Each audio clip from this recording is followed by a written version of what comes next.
Well, Tom, how are you keeping today? We're just going to have a bit of an interview on how Tom started off for his new YouTube channel, Well, Tom, could you explain to us how you started off or you got into, you built up your small business?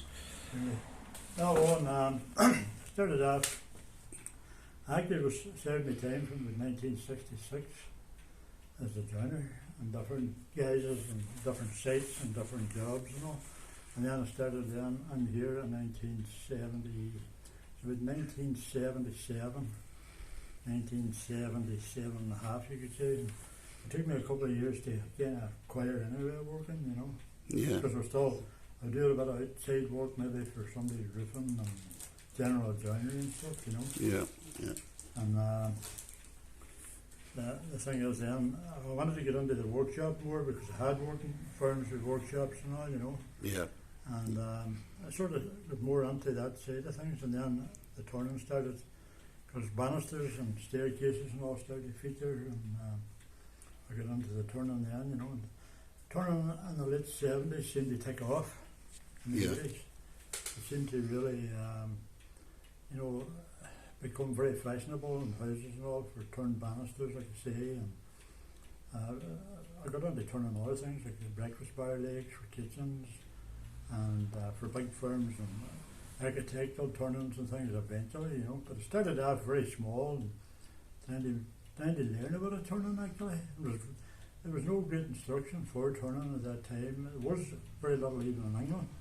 In 1970, say 75, 76, some of the tool firms couldn't even get the tools. yeah, And they had it come down to 4 people in England to keep wood turning actually going. yeah. And they had to go and check what tools you needed, because the tools are different, as you know, from general carpentry tools or Yeah. joinery tools, Tom, what advice would you give to somebody? What tools to start off? What Well, tools do you think they should start off with? Well, as regards turning, As regards turning, yeah. well, but you'll find whenever you start turning, people go and buy boxes of tools. Sometimes they're the wrong tools in the box. If you start off with 3 or 4 tools, say like a roughing gouge, it depends on the size of your lathe, admittedly too. If you're in a very small lathe, you get away with smaller tools really. But as a general rule, say a parting tool, a roughing gouge, and a spindle gouge, and a bowl gouge. That's all. And That's forget about the skew even for a while, yeah, yeah, yeah, Because it's not if you can buy boxes of tools, sometimes you can get a good buy, but it's not because if your granny or mammy goes and buys you tools, she doesn't know nothing about them, and the person in the shop can sell them a box, a set of tools at big money. that you won't even use. Well, you'll find that they're not maybe the right size. You get boxes with scrapers and things in it. But to me, I make my own tools at times, and I change things. And the old tools that you buy, you can buy them over the net and stuff like that. Yeah, But they're different steel from the modern Yeah. high speed, yeah, yeah, But I mean, I've used both. The old turners used carbon steel. They had no high speed steel, Yeah. yeah, And there's room for all tools too, you can, like it was always taught that you never use files for turning because it would break with you. yeah. But I cannot say I ever know of a case for a file breaking. Or would you make your own tools I too, made Tom? my own scrapers out of Yeah. files, and I was always thinking this is going to break, but it never broke, and I still haven't it.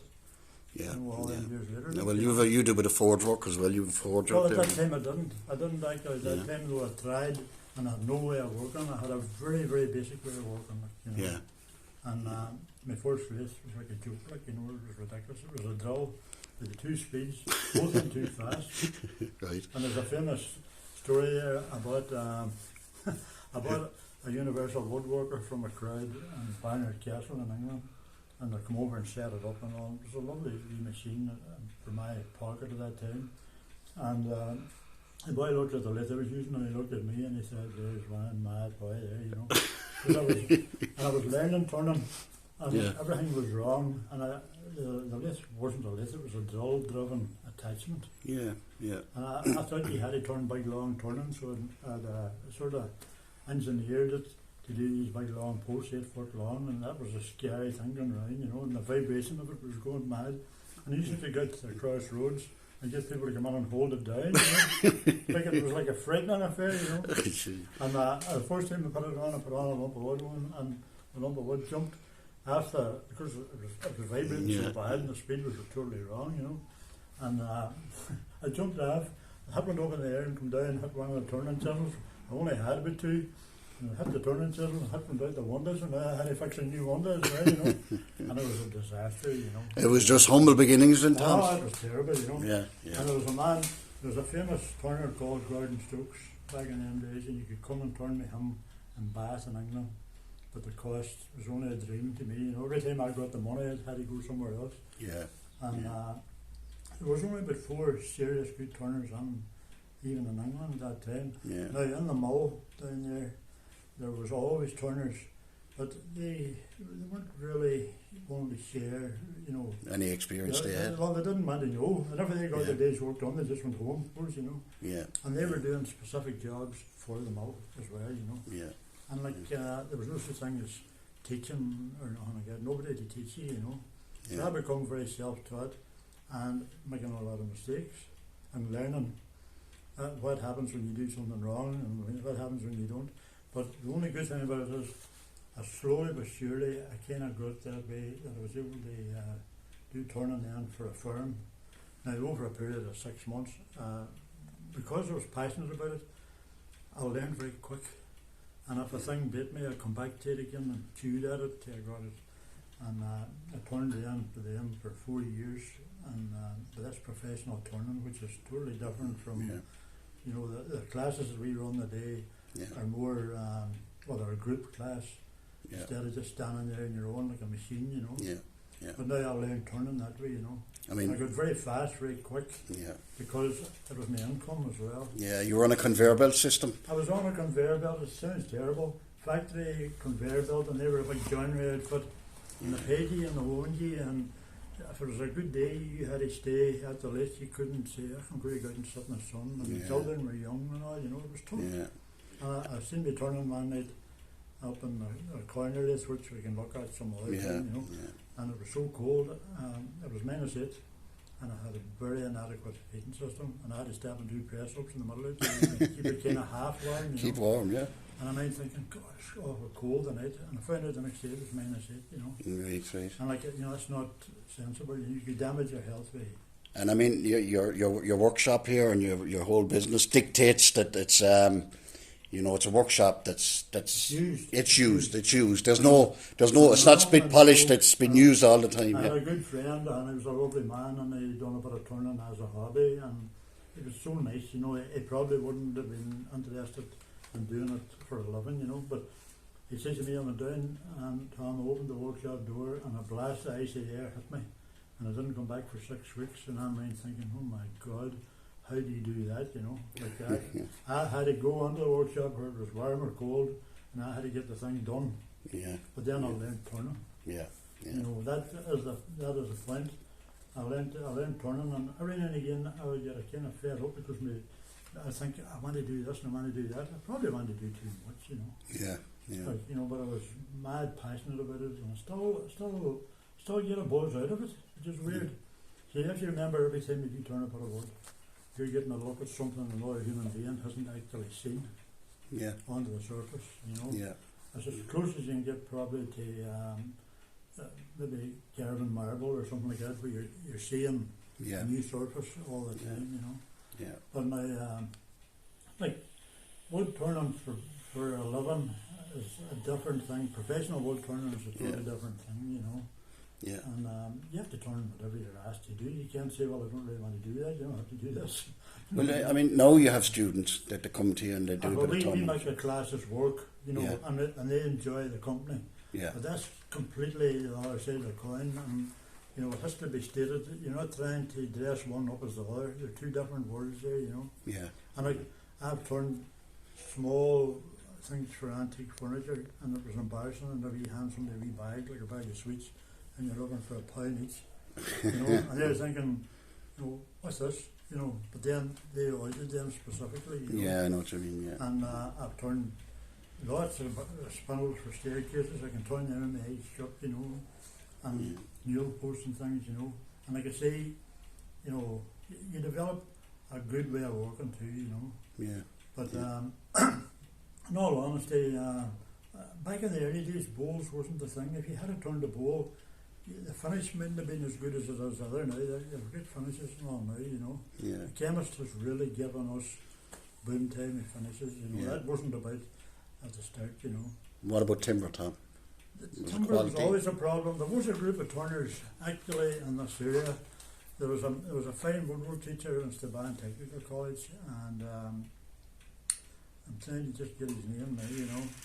But he actually had a wee group of turners going, and there were 4 of them, and like I can get you more information on that, like, you know, later on, you know, because I have, don't want to take up too much time chatting about it, but they actually would go to maybe a local sawmill and get a bit of timber. Yeah. A big bowl in them days was 9 inches wide. Yeah. You know, which is now not considered a big bowl. You can get less now and they'll turn massive turners. But a bowl at that time, 9 inches wide, was considered a big bowl, you know, Yeah. like a fruit bowl. But the finish would usually be a disappointment, you know, as in the finish on ordinary joinery things. Mine is a nice cabinet we made a hash of it then trying to finish it, you know. It just didn't come up, good, you know. Yeah. Like I mind, there was a darker line stain used for coffins and it was totally black. Trying to get across the sober thinking of the whole funeral coffin thing, you know. Right. If you made a nice cabinet out of something, that black stain did not help it, you know. Yeah. And I mind making a cabinet in somebody's house. Mind walking maybe 2 mile and 2 mile back again. And you carried a lot of tools in you, and then you made a corner cabinet. And I didn't want to put I made such a mess of other things with that black stain, darker line stain, I think was the name of it. And I finished it with brown boot polish. That guy looked bloody well, you know. And then a wee coat of clear varnish over the tab, you know. They just didn't have the... No, yeah. Nowadays, they take it for granted. You can go to special shops and you can buy all these finishes and they work with you on the list. Yeah. But I like a linseed oil or something like that was all you had, and the finish was always disappointing. I always thought, you know. Yeah. Like, because it didn't bring out the grain or the wood, maybe. It wasn't up to your standard, like what you Well, it imagine. wasn't just me. It wasn't up to anybody's standard, you know. Right. And bowls and things like that weren't appreciated. Like, they would have turned a wee pedestal thing or something to hold a leg in a breakfast platter or something like that. They weren't really into turning bowls, you know, for some reason or other, you know. And you definitely couldn't sell a bowl. You might have been a wee bit away. Well, this is part 1 of a 2-part video, you know, of Tom. It's just gone into his life and how he started up and things like that. And this will be, as I say, this will be 2 parts. Look, if you can, please subscribe, like, hit a like or dislike or whatever. And if you don't agree with things, just you know, leave a message, and you know, we'll get back, or anything you need. We can help with too. Yeah, anything you know, Tom can help with anybody, but especially any questions you have, we'll be delighted to look at them. You know. Yeah. I'm not saying we're going to get the answers, but yeah. Tom, the second part will go into a bit about your martial arts, 40 years or 50 years of martial arts. I'm only 38 on. Well, I mean, you say that, Tom, but you know. But no, you're half a century in the business. Like, you've a lot of. Well, I've been very experience. fortunate. I've been very fortunate. Maybe, you know, I've met some even people that are awkward can teach you something. You know. Yeah. You know, and I've been very blessed with good teachers here and there too. You know. Yeah. And you don't need everybody you meet to be a good teacher. You only need 1 or 2. You know. Yeah. Yeah. Okay. Thanks, Tom, Thank you. for answering my questions. Anyway, you know, you're always a wealth of information. And look, this is part 1, and please, if you can, subscribe and leave a like. And you know, this is a wee channel that we're building up, and you'll see there's lots coming. We'll be milling timber there. Tom will be milling timber, and you can have a look at his wee shop and you know, other stuff that he'll be working at. So. Good luck and God bless, and look forward to part 2. Bye. Bye bye.